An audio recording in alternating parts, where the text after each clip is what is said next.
స్టీరింగ్లో problem ఉంటే ఏ problem వస్తుంది అనేది ఇప్పుడు మీకు చెప్తా చూడండి. స్టీరింగ్ బాల్ జాయింట్, స్టీరింగ్ గుండెలు, లోరాం బుషులు పోయినాయి చూసారా. ఇప్పుడు తన్నప్పుడు ఐరన్ శబ్దం వచ్చింది, ఐరన్ శబ్దం వస్తే క్యాలిబర్ పిన్స్ పోయినట్టు. ఓకేనా ఫ్రెండ్స్.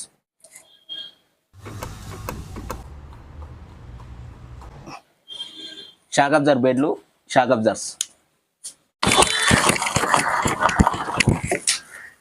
లింక్ రాడ్లు, రింక్ రాడ్ బుషులు. ఇప్పుడు వచ్చేసి క్లచ్ కేబుల్ అనమాట.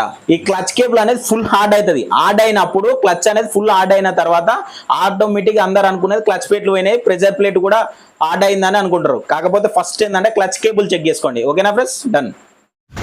హలో హాయ్ ఫ్రెండ్స్, ఇప్పుడు వచ్చేసి బ్రీజా కార్ తీసుకుపోయి చక్కగా బయట గుద్దేశారు అనమాట. గుద్దడం వల్ల ఏమైందంటే రేడియేటర్ అండ్ ఏసీ కండెన్సర్ మొత్తం బెండ్ అయిపోయినాయి అనమాట. లీకేజ్ లేదు.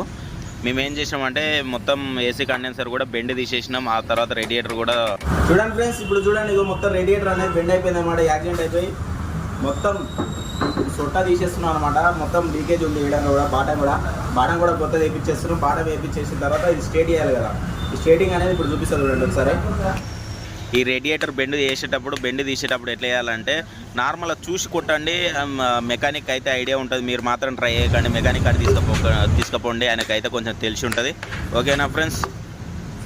చూసారా ఫ్రెండ్స్, ఎట్లా అయిపోయింది, స్ట్రేట్ చేసేసాం అనమాట. రేడియేటర్ కూడా పర్ఫెక్ట్ అయిపోయింది. కాకపోతే ఫ్యాన్ మొత్తం ముక్కలు కావడం వల్ల కొత్త ఫ్యాన్ వేసేసినాం.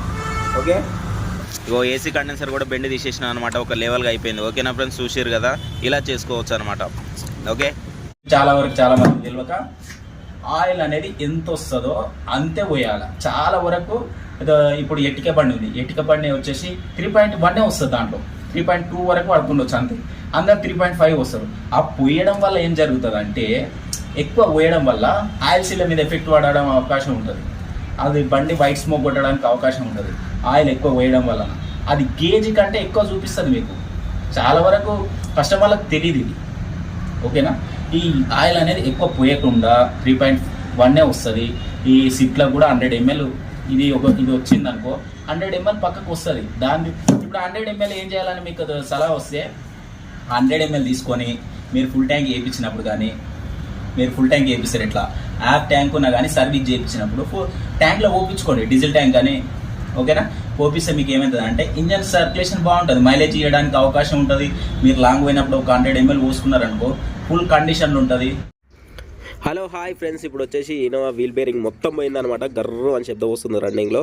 ఎంతగానో పోయిందనేది ఒకసారి చెక్ చేస్తాం చూడండి. ఒకసారి చూసుకోండి, మొత్తం వీల్ బేరింగ్ అనేది మొత్తం పోయిందనమాట. ఒకసారి ఈ శబ్దం అనేది ఎట్లా ఉందనేది చెక్ చేస్తాను, ఒకసారి వినండి. ఓకేనా.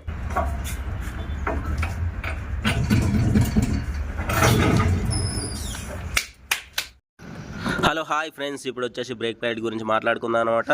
బ్రేక్ ప్యాడ్ అనేది పైన మాత్రం అరగలేదు, కిందనేమో అరిగిపోయింది అనమాట. పూర్తిగా అరిగిపోయింది. అరిగిపోవడం వల్ల ఏమవుతుందంటే బ్రేకులు ఫెయిల్ అయ్యే అవకాశం ఎక్కువగా ఉంటుంది. ఎందువల్ల అంటే ఈ క్యాలిబర్ పిన్స్ అనేది మొత్తం హార్డ్ అయిపోతాయి అనమాట. ఈ క్యాలిబర్ పిన్స్ హార్డ్ అయిపోవడం వల్ల ఏమవుతుందంటే ఒక పక్క అరుగుతాయి అనమాట బ్రేక్ ప్యాడ్స్.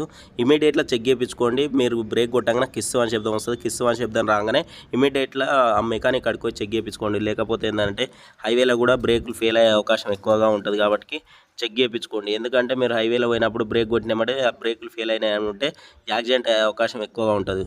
చూసుకోండి ఫ్రెండ్స్. ఓకేనా, డన్. హలో హాయ్ ఫ్రెండ్స్, ఇప్పుడు వచ్చేసి పంచర్ షాప్ కాడ వీల్ బోల్డ్ ఇరగొట్టారు అనమాట. ఇమీడియట్గా మనకు ఫోన్ చేస్తే మనం పంచర్ షాప్ కాడికి పోయి వీల్ బోల్డ్ అనేది మొత్తం తీసేసి బ్యాక్ సైడ్ అనమాట.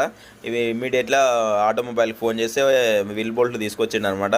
దీనికి మనకు కావాల్సిన ఏమేమి కావాలంటే ఒక లూజ్ నట్ తీసుకొని ఆ తర్వాత వీల్ బోల్డ్ వేసుకోండి. వీల్ బోల్డ్ ఎట్లా వేసుకోవాలంటే డైరెక్ట్ లోపడంగా పెట్టించి ఎక్కిచ్చేసి ఒక లూజ్ నట్ పెట్టేసి తర్వాత మీదంగా నట్టు పెట్టేసి కింద టైల్ లివర్ రాడ్ పెట్టండి. ఫుల్ టైట్ చేసేసుకోండి. టైట్ చేసిన కొద్దీ ఆ లోపలికి వెళ్ళి అనేది ప్రెస్ అవుతుంటుంది అనమాట. లోపలికి ఆ ప్రెస్ కాగానే ఆటోమేటిక్గా వీల్ బోల్డ్ అనేది ఎక్కేస్తాయి అనమాట.